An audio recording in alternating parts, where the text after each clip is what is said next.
HQTs. You've got golden balls, and then you've got the golden boot. The latter, England captain Harry Kane, has just become a dad for the second time. Congrats to him and his lovely fiancée on their bouncing baby girl. Kate, of course, did all the hard work and opted for a water birth with no pain relief. Ouch. Bring on the epidural, that's all I can say. I'm Sharon Carpenter, your one and only quiz mama, and this is HQ Trivia, where if you bring the pain, you can make it rain. The rules are simple. I'm going to ask you a series of questions from easy to hard. You've got 10 seconds to tap on that answer. Get it correct and you move on. Answer all 12 right, you win or split the cash. If you're after an extra life, have a friend sign up to HQ using your code Simple and Easy.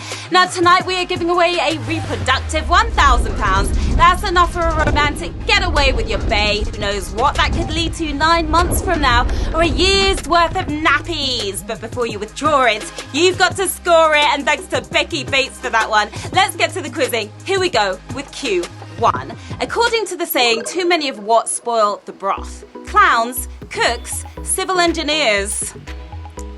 Make sure you blow on that broth before you taste it. You don't want to burn your tongue.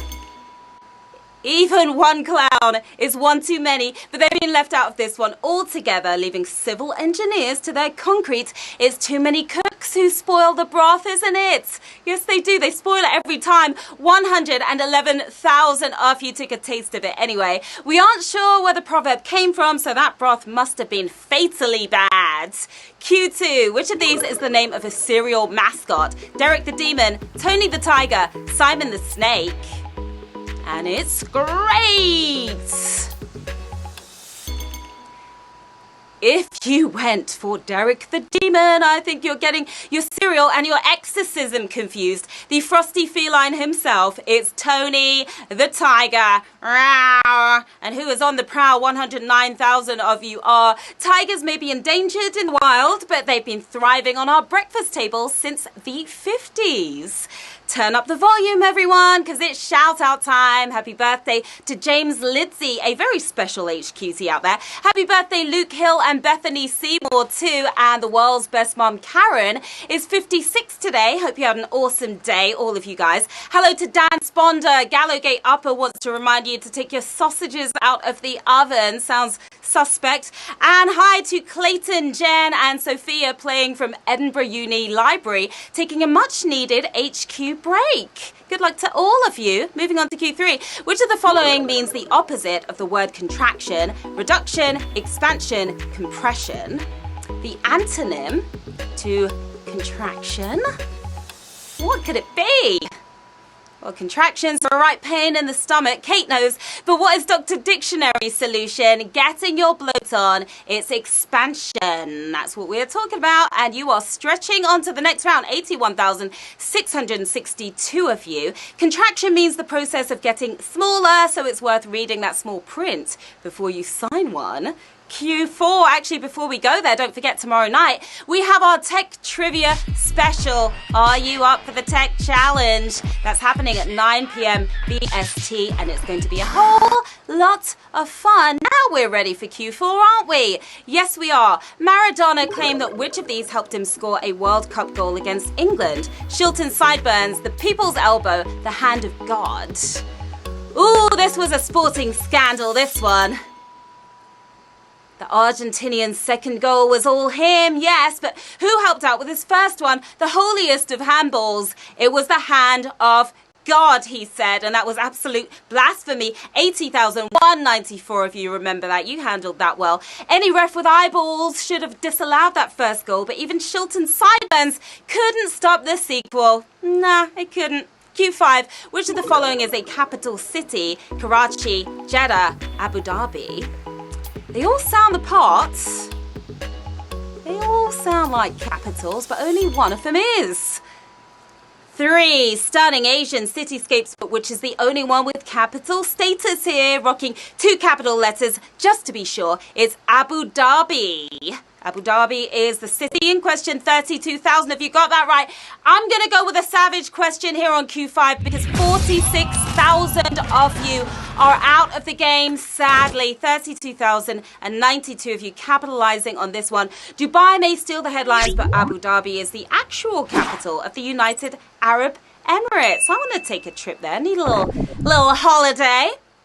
Q6. Which of these instruments is used to calculate revolutions per minute? Rotometer, stadimeter, tachometer.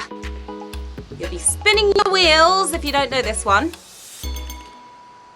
Or just take a good guess. It sure has the name for it, but rotometer actually measures volumetric flow rate. Far more sophisticated than it sounds. It's the tachometer. It's not tacky though, is it? At 17,812, if you got that right. That was a brutal question there. Our cars come with RPM gauges, but you'll have to do the counting yourself on a bicycle, if you can be bothered.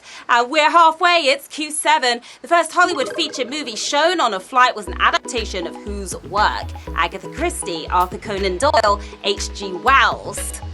And thank goodness for that groundbreaking movie. Hollywood has been rinsing all three of them for years, but whose story was the first to be shown in the sky? 3/4 of AC/DC is Arthur Conan Doyle. Yes, indeed. You followed the clues on that one. 6,252 if you got that right. I'm going to go with another savage question here at the halfway mark, because we lost 2/3 of you there. Over 2/3 of you, in fact. But 6,252 of you. Moving on. The Lost World plane premiered in 1925, finally giving passengers something to do up there. Thank goodness for that.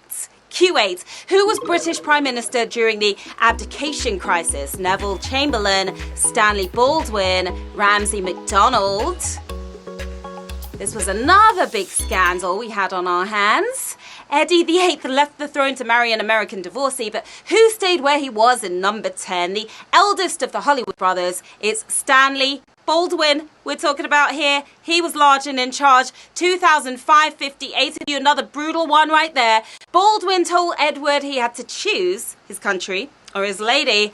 Well, that backfired, didn't it? Truly did. Q9. The world's wealthiest sports owner is from which of these countries? India, Russia, China. Good guy to have on your contact list. But what country is he from? The Premier League is run by Russian oil barons, but none of them even made the top 5. Worth over $40 billion, it's Mukesh Ambani, and he is from India. Did you tap on India? 1,246 of you certainly did. Cricket is huge in India, so it's no surprise the oil man owns the Mumbai Indians. It's Q10. Which of these 3 countries is the least likely to agree that protecting the environment is important? Greece, UK, Austria. How can anyone disagree with that? Of course it's important. We're all taking it more seriously than some other countries out there. But who is the least green here? Mostly living above the smog anyway. It's Austria. And you are folk dancing onwards. 307 of you are. Another brutal one. According to recent statistics, 95% of us dig the environment, while only 85% of Austrians fully agree with us. Close enough though. Q11. Which of these movies is based on a British short film starring Sherry Lungi? Fatal Attraction, Basic Instinct, Indecent Proposal. They're all quite saucy, these ones. 3 racy feature films, but which one was adapted from an 80s short called Diversion? Getting Down and Deadly, it was Fatal Attraction. Hopefully that wasn't too fatal for most of you. 393 of you slayed that one. Binoculars at the ready, because we are stalking into the final round with 393 players left in the game. Another 16 using their extra lives to get back in. £1,000 up for grabs. Good luck to each and every one of you. Here we go with Q12. Which of these acts featured in the top 20 in ITV's nation's favourite 80s number ones? Band-Aid, Aha, Dead or Alive? That's quite the tongue twister question for me. Well, they'd all be in my top 20. They're all amazing, but who was the only one to make the nation's playlist? They raised over $24 million for charity, but there's no band-aiding here. Oh no, there isn't. Spinning us right round, baby, right round in 17th place. It's Dead or Alive is the answer we were looking for, and we have 89 winners. You smashed it.